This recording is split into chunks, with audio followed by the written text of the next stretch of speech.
Coming up next, former presidential candidate and Congressman Ron Paul, plus the editor of the Huffington Post, Arianna Huffington. You're watching another bi-coastal edition, I guess we're calling it, of Morning Joe, live from New York and from the Fortune Most Powerful Women Summit in Carlsbad, California. We'll be right back. Here with us now, the co-founder and editor-in-chief of the Huffington Post, Arianna Huffington, joins us. And with us from Washington, Republican representative from Texas and member of the Financial Services and Joint Economic Committees, Congressman Ron Paul. Congressman, thanks very much for joining us. Your thoughts on the president's speech and hope that we actually are going to turn our economic problems around?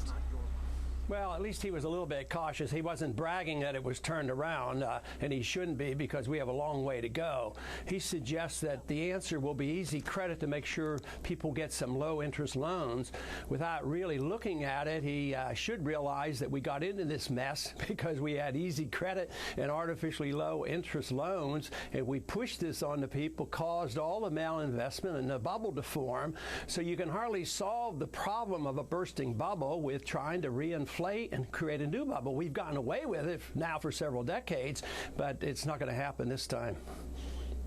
Okay, but how do we not recreate a new bubble? How do we not find ourselves in this situation? Let's just stop right here. No, I can't. But I can read lips. And, you know, Ron, I'm having a problem with my IFB, but I actually lifted a speech that you made in the Banking Committee on September 10th, 2003. I remember that date because your words were so dramatic. Ron, prophetic. You said, while everybody else was saying, oh, if we don't help people out through these loans of Fannie and Freddie, then we're just horrible people. We hate poor people.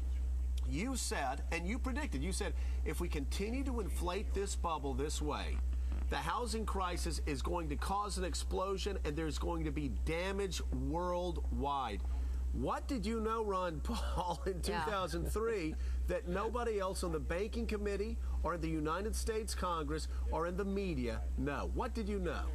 Well, I think it reflects an understanding of economics. I didn't know anything special other than the fact that I had studied Austrian economics, and their understanding of the business cycle comes from the Federal Reserve, the creation of credit.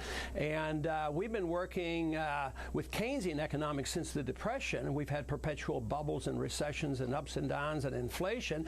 And Nixon really sealed it over when he says we're all Keynesians now. And we still are in Washington. They still use Keynesian economics to try to solve these problems. So it isn't all that complex. If you interest rates are very, very important. Prices are very, very important in a free market.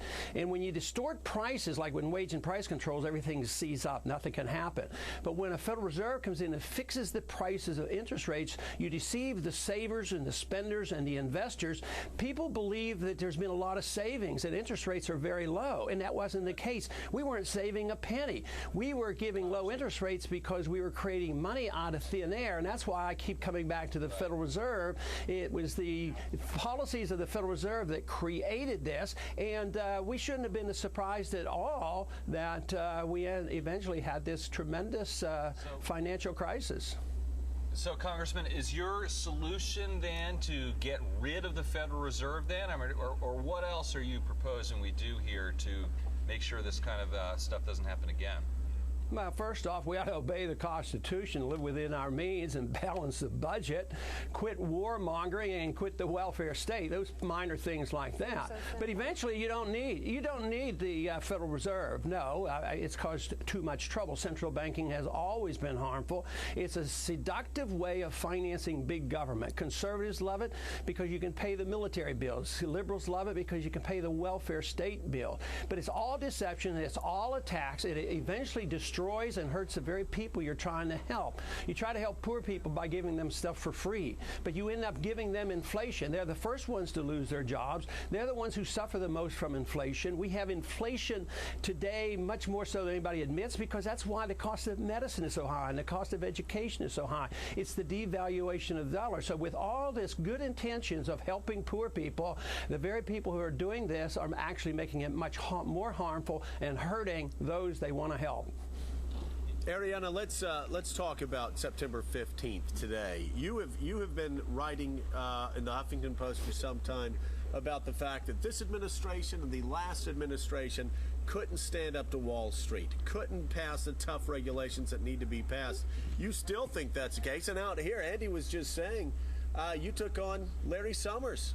Well, yesterday when Larry Summers spoke, I asked him whether he really believed that they would have fundamental reform of Wall Street. Because they've been saying that ever since the administration took office. And the truth is that they're all like the captain of a ship telling us we're going to go in this new direction.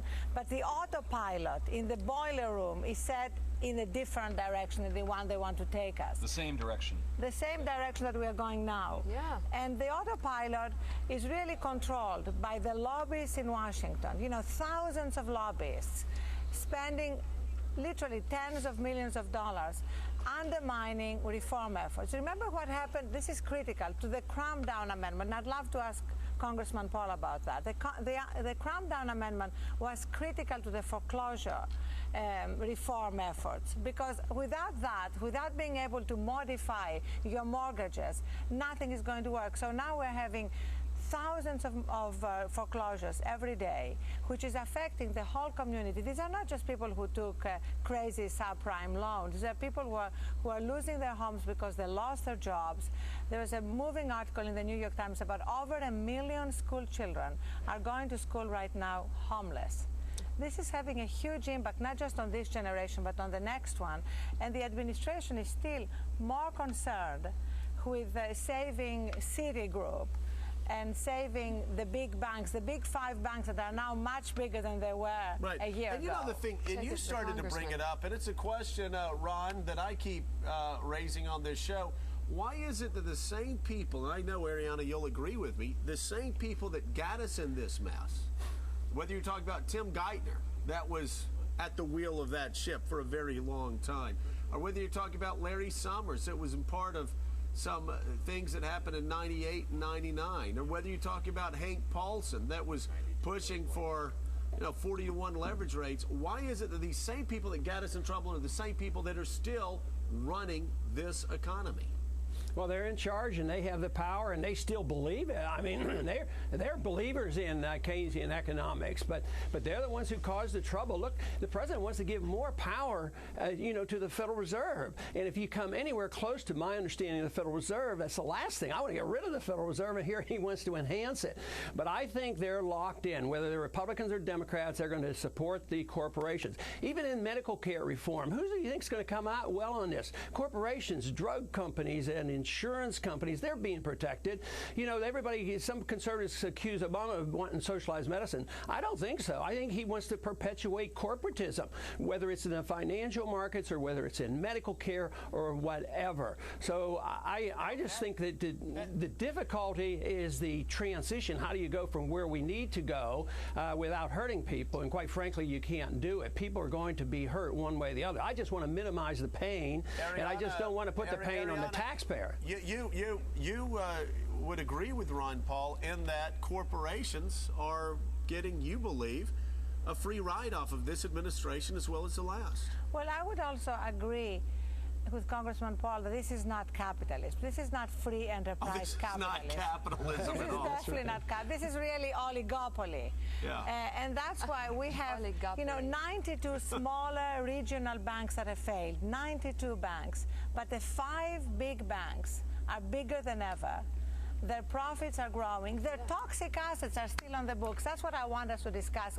Congressman Paul, how come a year later, after the bailout, which was supposed to get rid of the toxic assets are still there and still a potential time bomb for another economic meltdown? And Ron, we're up against a hard break, so give us a 30-second answer.